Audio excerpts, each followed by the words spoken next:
Este podcast é parte da trilha da inteligência artificial do Diálogo Diplomático. Para mais informações, escreva para dialogodiplomático@gmail.com, manda uma DM no Instagram pelo @dialogodiplomático ou acesse o nosso canal no YouTube. Olá, bem-vindos à nossa análise aprofundada de hoje. Vamos mergulhar em dois documentos que são assim cruciais para quem está mirando a carreira diplomática. O edital do KCD e os dados do TPS, a famosa prova objetiva. A gente tem aqui uma análise que cruza o edital mais recente, né, com as estatísticas do TPS de 2024 e 2025. A nossa missão aqui é tentar ir um pouco além, sabe? Não só entender o que o concurso cobra, mas decifrar como a banca avalia, onde estão os maiores desafios e, principalmente, como usar esses documentos para traçar uma estratégia de preparação mais inteligente. Ok, vamos lá, vamos começar a destrinchar isso. Olha, a primeira grande sacada que essa análise traz é uma maneira interessante de ver o edital e o TPS. O edital seria tipo a bússola completa, definindo todo o universo do conhecimento, certo? O anexo 3, com os objetos de avaliação, detalha absolutamente tudo que pode cair. Exato. Pensa no edital como, um mapa rodoviário completo de um país enorme. Todas as estradas, cidades, vilarejos, tudo está ali. Nada que está fora desse mapa vai ser cobrado.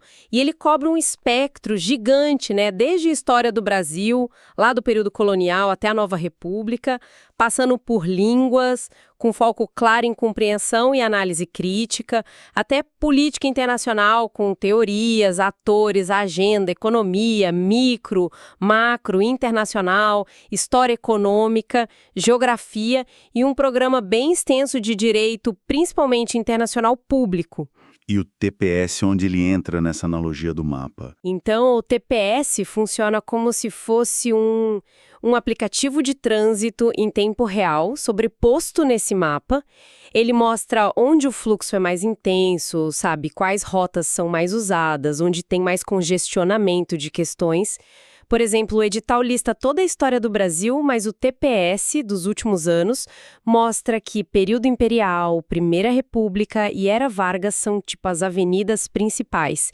Concentram bem mais da metade das questões nesses anos analisados. Ah, interessante. E o mesmo vale para outras áreas. Em economia, macroeconomia internacional é a via expressa. Em direito internacional público é quase uma autobahn, né? É onde a maior parte das questões se concentra. Faz todo sentido. Então, o edital te dá a segurança do que não vai cair nada fora dali e o TPS indica onde é mais provável que a banca foque. Mas isso não é uma ciência exata, imaginam. Pode variar. Não mesmo. E aí vem outro ponto fascinante que o TPS revela. Ele mostra não só a concentração, mas também as tendências e a profundidade esperada. A banca pode sim desviar o tráfego, sabe? Dar mais atenção a uma estrada secundária do edital em um ano e menos no outro. Indica o nível de detalhe. Em línguas, por exemplo, não adianta só decorar a regrinha gramatical isolada. A prova que vê se a pessoa entende como aquela regra funciona no sentido de um texto complexo, como o próprio edital sugere ao falar em avaliar compreensão, análise crítica. Ok, entendi. Então, a primeira lição estratégica seria encarar o edital como a Bíblia, a referência máxima, conhecer o território todo, mas usar as estatísticas do TPS para direcionar o estudo de forma mais eficiente, né? Focar energia onde o tráfego de questões é historicamente mais intenso. Uma navegação mais inteligente, digamos. Agora, mesmo com essa variação anual que o TPS mostra, a análise também sugere que existem certos pilares em cada disciplina, né? Temas que são sempre relevantes, que refletem as competências essenciais para a carreira. Isso confere? Totalmente. Existe um núcleo duro, sim, e isso fica muito claro olhando disciplina por disciplina, cruzando os dados do TPS com o edital. Em História do Brasil, como eu comentei, o eixo imperial, Primeira República e Vargas é muito forte, responde por uns 65% das questões, mais ou menos. E não é à toa, né? São momentos-chave da formação do Estado, da consolidação das instituições, algo que um diplomata precisa entender a fundo. O próprio edital, lá no item 2.3.1.1, fala que a prova busca habilidades correlacionadas ao perfil do diplomata.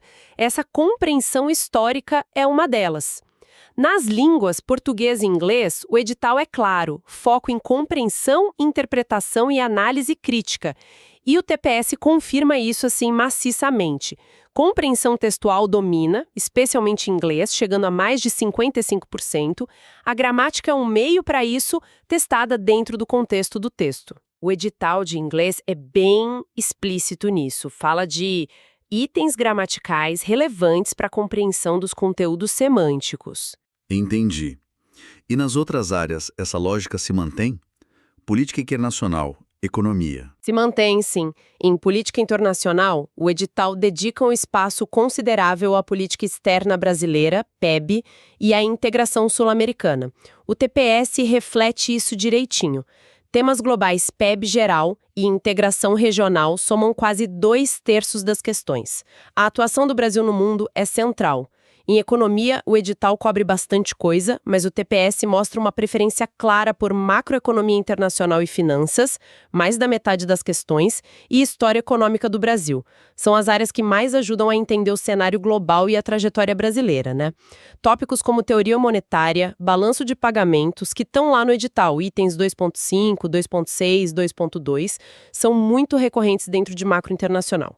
Geografia, mesma coisa. O edital lista áreas importantes e o TPS valida a ênfase em geografia política, geopolítica, que lidera, seguida por população, migrações e física ambiental, temas cruciais para entender os cenários internacionais hoje. E em direito, que é um capítulo à parte, no edital, o direito internacional público, o DIP, ali dos itens 15 a 35, domina.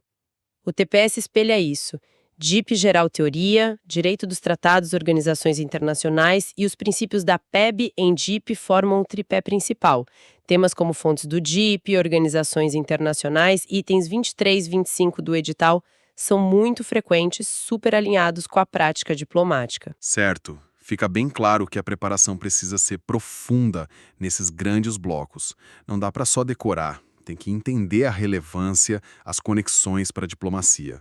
Mas aí entra a parte que você mencionou antes, a dinâmica. Como a banca lida com o resto do edital. Aquelas partes que não são esses pilares tão óbvios. Aí é que a coisa fica realmente interessante, comparando 2024 e 2025, por exemplo. A gente vê uma espécie de dança da banca dentro do próprio edital. Mesmo dentro desses pilares que a gente falou, existe uma rotação estratégica de foco. Subtópicos específicos ou até áreas que não são tão centrais assim ganham um super destaque num ano e no outro somem. E qual seria a lógica por trás dessa dança? Evitar que o pessoal só decore prova passada ou é para conseguir cobrir mais do programa ao longo dos anos? Provavelmente as duas coisas, né? É uma forma de garantir que os candidatos tenham uma visão mais ampla do edital, não só dos hits do ano anterior, e testa adaptabilidade também. A gente viu isso muito claramente. Em história, por exemplo, o foco no período pós-45 variou bastante. Em 2024, aprofundou na experiência democrática pós-regime militar. Já em 2025, aspectos sociais e culturais do Brasil no século XX, que está lá no item 10.6 do edital, ganhou uma seção dedicada, coisa que não tinha tido em 2024. Em português, teve uma diminuição em aspectos semânticos de 2024 para 2025, enquanto compreensão textual cresceu. Detalhes gramaticais, tipo o uso de hífen, apareceram num ano, mas não no outro. A lupa da gramática parece que se move. Política internacional. Dentro da agenda internacional, que é enorme, item 13, os focos mudam. 2024 teve muita ênfase em direitos humanos e tecnologia governança global.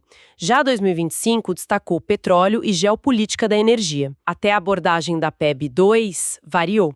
Em 2025, cobraram conceitos específicos como realismo defensivo, foco no governo Figueiredo, detalhes que não foram tão aprofundados em 2024. Nossa, essa alternância parece bem marcada, então. Aconteceu em todas as disciplinas mesmo? Praticamente sim. Em economia, dentro da história econômica, item 4, a hiperinflação dos anos 80, item 4.8, foi forte em 2024. Já o IPND, item 4.7, teve pouca atenção em 2025. Regulação financeira, tipo Basileia, item 2.6.5, foi foco em 2024, mas não em 2025. Geografia teve um exemplo claríssimo com geografia urbana, item 5. Não teve sessão dedicada em 2024, mas em 2025 veio um bloco grande com uns 6 itens sobre metropolização, essas coisas. E em direito, a gangorra foi assim notável. Direito administrativo, itens 9, 12 e 13, teve uma concentração altíssima em 2025, mas quase nada em 2024. Já o contrário aconteceu com direito internacional humanitário segurança, itens 27 e 29, que foi intenso em 2024 e bem menos em 2025. Uau! Isso realmente muda a perspectiva de estudo, né? Quer dizer, aquela estratégia de ignorar uma parte do edital, porque caiu pouco ano passado, é uma roleta russa, basicamente. Exatamente. É a pior estratégia possível, eu diria. A banca claramente usa essa alternância para manter os candidatos alertas, para testar a amplitude do conhecimento. A única defesa real, assim, é construir uma base sólida em todo o conteúdo do edital, mesmo que você use o TPS para priorizar onde vai estudar com mais intensidade. Entendido. Faz total sentido. E além dessa dinâmica de conteúdo, a análise aponta para outra exigência forte, a necessidade de se manter atualizado e ter uma visão que conecte as disciplinas. O edital já sinaliza isso na parte de habilidades, anexo 3, item 1, falando em avaliar compreensão, aplicação, análise, síntese. O TPS reflete essa busca por uma visão mais integrada na prática. Reflete e muito. A interdisciplinariedade não é só um desejo do edital, ela está nas questões. A gente vê perguntas que claramente exigem cruzar conhecimentos de áreas diferentes. Por exemplo, PI com economia direto, impacto de políticas industriais, sanções, regulação digital e comércio, história se conectando com PI e economia, analisar PEB do Figueiredo, contextualizar ISE, direito conversando com meio ambiente e economia, casos na CIJ sobre clima, o acordo BBNJ de proteção marinha, a UNFCC, geografia com PI e economia, rotas de integração sul-americana, as disputas Estados Unidos-China. E até as próprias provas de línguas acabam testando isso indiretamente, né? Usando textos de temas variados. Exatamente. Os textos, base para interpretação em português e inglês, frequentemente vêm de outras áreas. Psicanálise, inteligência artificial na diplomacia, antropoceno. Isso força a pessoa a usar as habilidades linguísticas para decodificar e analisar um conteúdo especializado de outra disciplina. É um teste de capacidade de transitar entre áreas do conhecimento. E a atualização, nossa, isso é crucial. O edital avisa, itens 12.23, 12.24, que legislação recente e jurisprudência podem cair. E o TPS confirma isso na prática. Temas super recentes apareceram. G20 social, as prioridades da presidência brasileira do G20, a entrada da União Africana no BRICS, a discussão sobre regulação de plataformas digitais na ONU, a COP30 em Belém. A prova está conectada com o que está acontecendo agora. Ou seja, aquela ideia de estudar em caixinhas separadas não funciona mesmo. A preparação tem que ser dinâmica, tem que acompanhar o noticiário, buscar essas conexões entre os temas. A atualização não é um extra, é uma necessidade, porque a conjuntura entra na prova. Perfeito. É exatamente isso. Não tem como fugir. Bom, e isso nos leva ao último ponto que talvez amarre tudo isso que a gente conversou. O edital deixa muito claro, logo no início do anexo 3, item 1.1, que o objetivo não é só testar a memória. A prova quer avaliar o processamento cognitivo, compreensão, aplicação, análise, síntese e avaliação. Valorizar a capacidade de raciocínio. Como essa busca por habilidades analíticas, e não só fatos decorados, se manifesta nas questões do TPS? Essa é a alma da prova, eu diria, especialmente na primeira fase. A gente vê isso de várias formas. Nas línguas, como falamos, o foco em compreensão exigirá além do que está escrito. É preciso inferir o não dito, identificar o tom do autor, desconstruir argumentos, pegar as nuances de sentido. Em economia e geografia, PI, muitas questões pedem para aplicar teorias a cenários reais ou hipotéticos. Não basta só saber a definição de macroeconomia aberta ou das teorias geopolíticas tipo Himland. É preciso usar esses conceitos para analisar situações concretas, avaliar a eficácia de sanções econômicas, por exemplo, ou discutir a relevância de uma teoria geopolítica no contexto atual da disputa China e USA. Em direito e história, o raciocínio lógico é chave. Não é só saber a letra da lei sobre imunidades diplomáticas ou as regras sobre o uso da força. É preciso aplicar esse conhecimento para analisar casos e entender as implicações jurídicas. Em história, para entender as causas de eventos complexos, tipo a Primeira Guerra Mundial ou a crise da monarquia no Brasil, tem que analisar múltiplos fatores, conectar informações, não só listar fatos isolados. E imagino que a própria formulação das alternativas nas questões objetivas já testa isso, né? Com aquelas opções que não são totalmente erradas, mas talvez menos certas ou incompletas. Exatamente. A prova adora nuances. Muitas vezes, as alternativas incorretas contêm elementos de verdade ou são muito parecidas com a correta. Isso exige do candidato uma capacidade bem apurada de síntese e de avaliação para conseguir discernir qual é a melhor resposta, mais completa, mais precisa. Não é só identificar o erro gritante. Muitas vezes é preciso pesar as opções, comparar os detalhes, é um teste de refinamento analítico. Portanto, a preparação eficaz não pode ser só passiva, né? Aquela coisa de só ler, grifar, fazer resumo. Precisa ser muito mais ativa, focada em desenvolver essas habilidades mesmo. O que isso significa na prática, para o dia a dia de estudo? Significa, fundamentalmente, treinar muito com questões anteriores. E não só para revisar o conteúdo, mas para tentar entender a lógica da banca, o tipo de raciocínio que ela está pedindo ali. Significa também desenvolver um olhar mais crítico sobre os temas, sabe?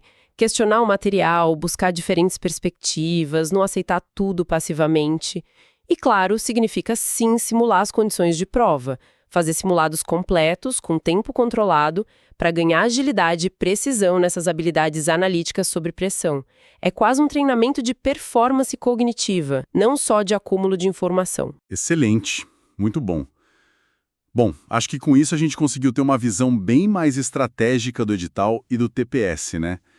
Resumindo um pouco nossa conversa de hoje, essa análise cruzada mostra que a prova objetiva do KCD, apesar de todo o volume de conteúdo, realmente busca um perfil bem específico. Alguém com conhecimento amplo e profundo, sim, mas principalmente com capacidade de analisar criticamente, de conectar informações de áreas diferentes, de se adaptar a temas novos ou a enfoques diferentes e de aplicar o raciocínio para resolver problemas complexos. Reflete bem o que se espera de um diplomata, né? Então, para quem está nessa jornada de preparação, acho que ficam 5 grandes recados dessa nossa análise, né? Primeiro, o edital é o universo. Dominar ele todo é a base de tudo, não tem atalho. Segundo, o TPS é o GPS estratégico. Usar os dados para direcionar o estudo, focar nas áreas de maior incidência histórica, mas como a gente viu, sem abandonar o resto do mapa. Terceiro, o como pensar é tão importante quanto o que saber. Investir tempo e esforço no desenvolvimento das habilidades de análise, aplicação, síntese. Treinar o raciocínio mesmo. Quarto, manter o radar ligado o tempo todo. A atualização sobre o Brasil e o mundo não é um item opcional. Ela faz parte do jogo. A conjuntura entra na prova. E quinto, quebrar as caixinhas disciplinares. Pensar de forma interdisciplinar, buscar ativamente as conexões entre os temas. Essa visão integrada é o que a carreira e a prova exigem cada vez mais. Exato. E talvez, assim, uma provocação final para quem está nos acompanhando e pensando sobre tudo isso, considerando essa dinâmica da banca de alternar focos dentro do edital e essa valorização da visão interdisciplinar, é como seria usar isso de forma proativa. Por exemplo, ao estudar direito internacional, que é um pilar, como seria pensar constantemente nas suas interseções com a agenda econômica global atual? ou com os debates geopolíticos mais recentes. Será que essa busca ativa por interfaces, por conexões, não poderia ajudar a farejar os próximos temas que a banca vai destacar? Talvez até antecipar futuras áreas de calor na prova, antes mesmo que o TPS do ano seguinte venha confirmar? Fica aí a reflexão. Uma ótima provocação, sem dúvida. Com certeza, pensar nessas conexões é um exercício super valioso para quem está se preparando. Bom, agradecemos a companhia de todas nesta análise estratégica do CACID.